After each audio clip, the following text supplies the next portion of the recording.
भीम से कह रहे हैं कि भैया उधर अर्जुन चला गया है, वापस नहीं आ रहा है, और इधर हमारे साथ अनेक घटनाएं घट रही हैं। मैंने कुत्ते को देखा है ऊपर मुंह करके, वो चिल्लाते रहते हैं, सियार चिल्लाते हैं, रो रहे हैं सियार। देवताओं का दर्शन करने मंदिर जाता हूं तो वहां उनके आंखों से आंसू बहते, अश्रुपात होते मैंने देखा है। गैयाओं को हमने बछियाओं का दूध पीते देखा है। ये सब कुछ उल्टा उल्टा क्यों हो रहा है? ये सब कह ही रहे थे, इतने में सामने से अर्जुन जी आते हुए दिखाई पड़ गए। दौड़ करके भीमसेन ने स्वागत किया। अभी अभी भैया आप ही बारे में पूछ रहे थे, बहुत लंबी उम्र है भैया तुम्हारी, तुम बहुत समय पर आ गए। अभी अभी युधिष्ठिर जी तुम्हारे बारे में ही पूछ रहे थे, बहुत अच्छा हुआ आप आ गए। अर्जुन का मुंह लटका हुआ है, अर्जुन के शरीर से तेज गायब हो गया है।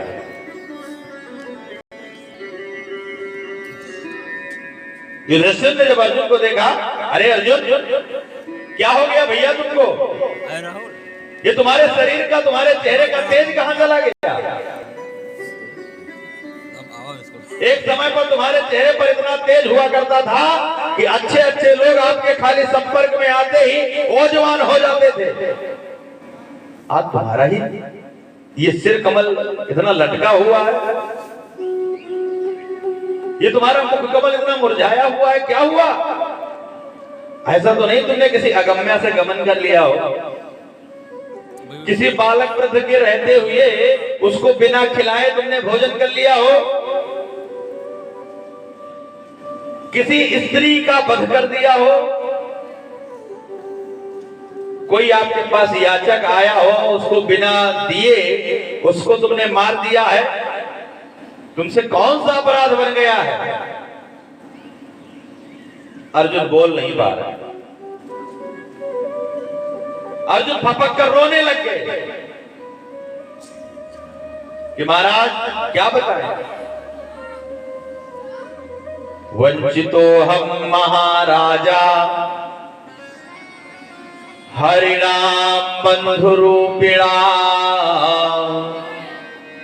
एन में प्रहितम तेजो देव विश्रमापनम महद। वंचितो हम महाराजा, हे महाराज हम लोग वंचित हो गए, बर्बाद हो गए, कुछ नहीं बचा हमारे पास। क्या हुआ? हमारे कृष्ण कन्हैया लाल हमारा साथ छोड़ करके इस धराधाम से चले गए। जैसे ही ये शब्द कान में युधिष्ठिर के पड़ा, पीछे से दौड़ी कुंती दौड़ करके आ रही थी, मायके का कुछ हाल चाल मिल जाए। मैयाओं का चाहे जो उम्र हो जाए, अगर मायके से कोई आ जाता है तो हालचाल जानने का इच्छा होती है, मन करता है कि मायके में क्या चल रहा होगा इस समय।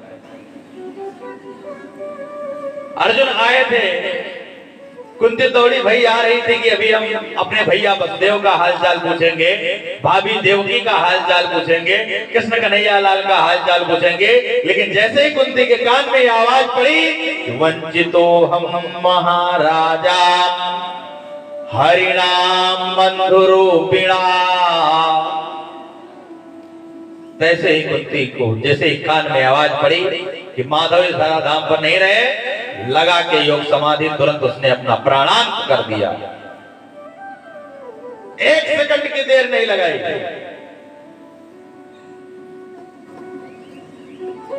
अर्जुन युधिष्ठिर को बता रहे, महाराज मैं द्वारिका से इन गोपियों को लेकर चला साथ में, रास्ते में कुछ भीलों ने हमारे ऊपर आक्रमण कर दिया। भील न लोटी गोपियां, वही अर्जुन वही बाण, और वह गांडीवधारी अर्जुन। अर्जुन अपने बारे में बता रहे हैं, महाभारत का विजेता अर्जुन, इंद्र का मान मर्दन कर देने वाला अर्जुन, किरात के वेश में साक्षात भगवान शंकर को युद्ध में संतुष्ट कर देने वाला अर्जुन आज उन भीलों से हार गया।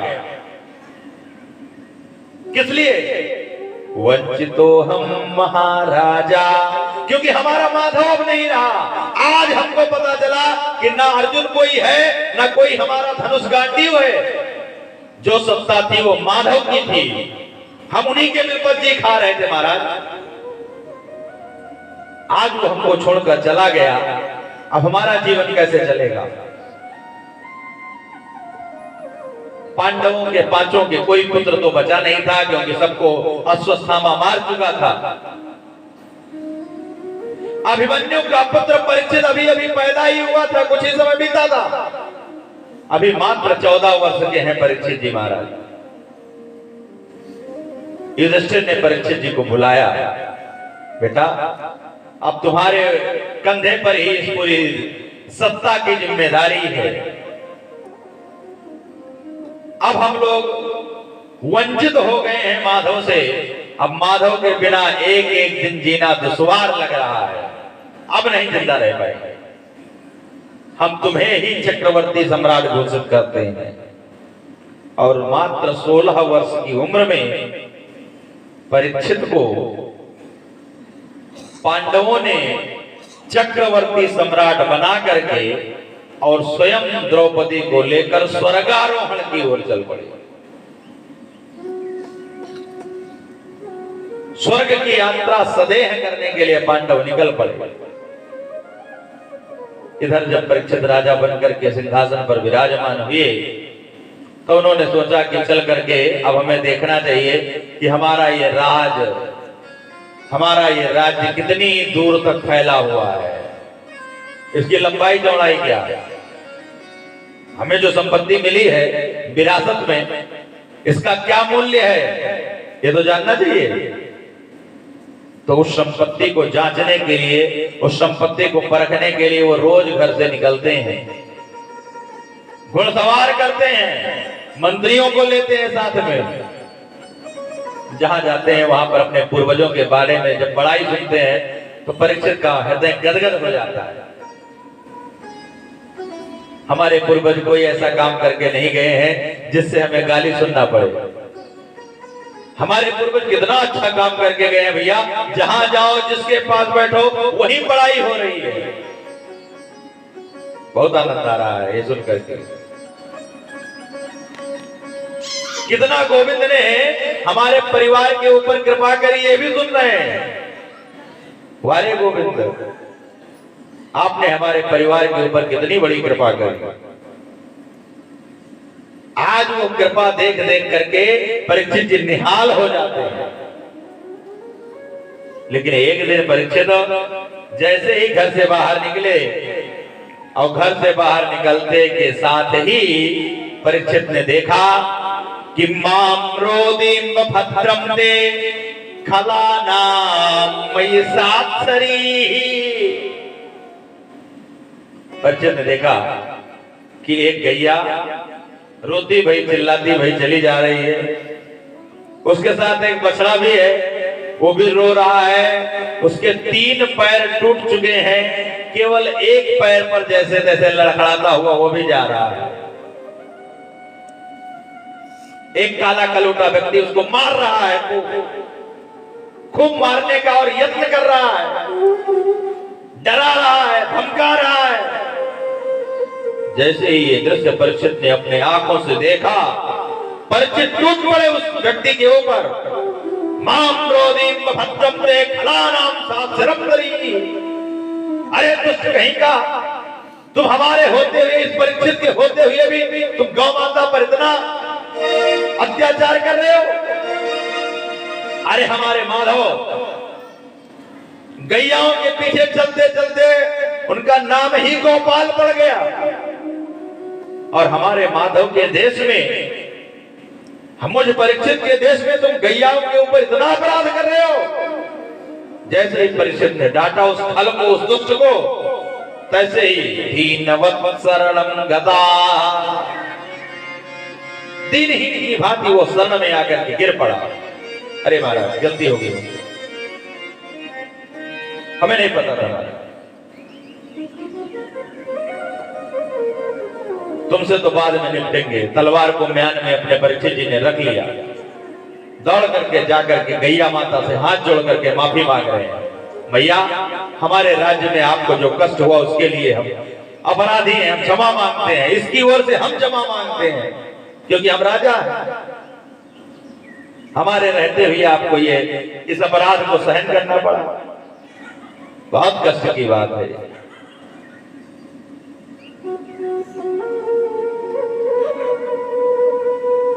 गौ माता बोल पड़ी, महाराज ये सुख और दुख तो प्रारब्ध के वशीभूत हैं। सुख और दुख की तो केवल दो ही गति है, स्वीकार और अस्वीकार।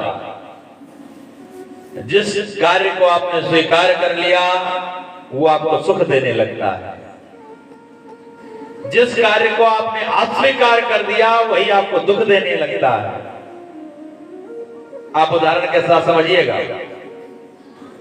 रात में 10 बजे कोई स्त्री घर का पूरा गृह कार्य समाप्त करके भोजन करके जैसे ही बिस्तर में पहुंचे तैसे ही बाहर से आवाज आए, बहू सो तो नहीं गई?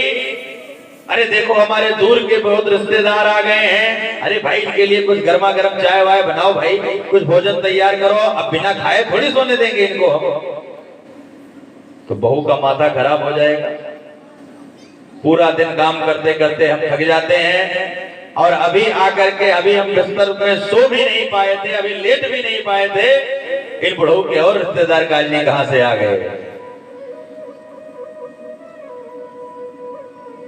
कितना संताप हो रहा है। और कहीं रिश्तेदार के कान में यह आवाज पड़ जाए, महाराज हम तो आकर के आपको और कष्ट दे दिए, हमें तो नहीं आना चाहिए था, रात्रि भर या तो स्टेशन पर सोते, स्टेशन पर ना सोने के कारण हम आपके घर आ गए, बहुत कष्ट हुआ। लेकिन वही रात्रि में अगर 11 नहीं 2 बजे रात्रि में अगर श्रीमती जी का भाई आ जाए, बहना हमारी ट्रेन लेट हो गई है, हमें लेट हो जाएगा आने में। अरे अपना ही घर समझो, आओ भाई, ये अपना ही घर है। रात्रि में 1 बजे उसकी घंटी बजी और दौड़ करके दरवाजा खोला और बढ़िया गर्मा गर्म पानी गर्म किया और चाय बनाई और भोजन करके ही सोना है, तुम देर तक सो लेना, कोई दिक्कत नहीं, अपने ही घर तो है। अब वो बार बार भाई संग नहीं नहीं भाई अब रात हो गई है, भोजन नहीं नहीं बिना भोजन 1 रोटी तो खाना ही पड़ेगा आपको कम से कम। अब सोचिए, इस कार्य को आपने स्वीकार कर लिया इसलिए आपको ये सुख दे रहा है, और उस कार्य को आपने अस्वीकार कर दिया वही आपको दुख दे रहा है। गौ माता ने कितनी रहस्यमयी बात कही कि सुख और दुख तो ये प्रारब्ध का खेल है, स्वीकार और अस्वीकार का खेल है। इस दुष्ट की कोई गलती नहीं है। हमारे भाग्य में अगर दुख रहा होगा तो हमें दुख झेलने को मिल रहा है। जब उस गाय को ऐसे मनुष्य आवाज में बात करते हुए परीक्षित जी ने सुना तो साष्टांग लेट गए गैया के सामने। मातेश्वरी मैं आप पहचान गया, आप तो साक्षात धरणी देवी है, पृथ्वी मैया है। आप पृथ्वी मैया है तो आपके साथ में ये बछड़ा कौन है? क्या तुम अपने दुख का कुछ कारण किसी को मानते हो? जब बछड़े से भी मनुष्य आवाज में बात करी, अब मैं आपको पहचान पाया कि आप साक्षात धरणी यानी पृथ्वी मैया हैं और ये साक्षात धर्मावतार हैं, बैल के रूप में धर्मावतार। धर्म के 3 पैर टूट चुके हैं, केवल 1 पैर से वो धर्म चल रहा है। अगर आप धरणी हैं, ये धर्म है, तो तीसरा ये कौन है नालायक जो आप लोगों को दंड दे रहा था? महाराज मैं कली हूं, मेरा नाम कलियुग है। हमारे राज्य में तुम्हारी आने की हिम्मत कैसे हो गई भाई? जब डांटा फटकारा परीक्षित ने कलियुग को, महाराज कहां जाएं? जहां भी पैर जमाने की हिम्मत करते हैं वहीं पर तो आप धनुष बाण लिए खड़े मिल जाते हैं महाराज। तो कहां जाऊं मैं कहां रहूं? महाराज विधि का विधान है, सतयुग प्रथम, इस चतुर्युग में सतयुग, द्वितीय त्रेता, तृतीय द्वापर। अब द्वापर महाराज बीत रहा है, एकदम बीत चुका है। अब हमारा नंबर है, अब हम कलयुग हैं, तो हमें भी रहने का 2-4 स्थान दे दीजिए महाराज। जितना आप हमारा चेहरा देख रहे हैं, जितना हमारा शरीर काला कलूटा देख रहे हैं, उतना बुरा मैं नहीं हूं। हमारे बारे में भी कुछ हम अच्छाइयां हैं। परीक्षित जी ने कहा तो ठीक है, अपनी अच्छाई के बारे में कुछ बताओ जरा। तब कलयुग बोला, यत फलम नास्ति तपसा ना योगो ना समाधिना तत्फलम लभते सम्यक कलौ केशव कीर्तनात्। हे महाराज, अन्य युगों में यत फलम नास्ति तपसा, जो फल तपस्या करने से नहीं मिलते थे, चाहे वो सतयुग हो, चाहे द्वापर हो, चाहे त्रेता हो, यत फलम नास्ति तपसा ना योगो, वो फल जो योग लगाने से नहीं मिलता था, ना समाधि ना समाधि लगाने से मिलता था, तत्फलम लभते सम्यक, वो हम कलयुग में देने वाले हैं। कलौ केशव कीर्तनात्, केवल रजाई में बैठे रहो, भगवान नाम भजन करते जाओ, और वो फल मिल जाएगा जो द्वापर में हजारों वर्ष तपस्या करने पर जो फल मिलता था हमारा। समाधि लगाते आपने अनेक कथाएं सुनी होगी कि समाधि लगाए लगाए पूरे शरीर में दीमक लग गई। कलयुग में सुना आपने कहीं किसी को? ना ना। तत्फलम लभते सम्यक कलौ केशव कीर्तनात्, केवल कीर्तन करने से वो फल हम देने वाले हैं। ये बात परीक्षित जी को पसंद आई। ये तो बड़ा अच्छा युग है भाई, इसमें तो न तपस्या करने की जरूरत है, न योग करने की जरूरत है, न समाधि लगाने की जरूरत है, खाली एक जगह बैठे रहो, सीताराम सीताराम सीताराम सीताराम जपते जाओ और अपना कल्याण करते जाओ। ये तो बड़ा अच्छा युग है भाई। तुम्हें रहने के लिए स्थान दिया जाएगा। एक बात तुम्हारी ये बहुत पसंद आई है, तो तुम्हें हम रहने के लिए स्थान देते हैं। क्या स्थान दे रहे हैं परीक्षित जी? ध्यान से सुनिए कलयुग को, कि द्योतम पानम स्त्रिया सोनम यत्रा धर्मश्चतुर्विधा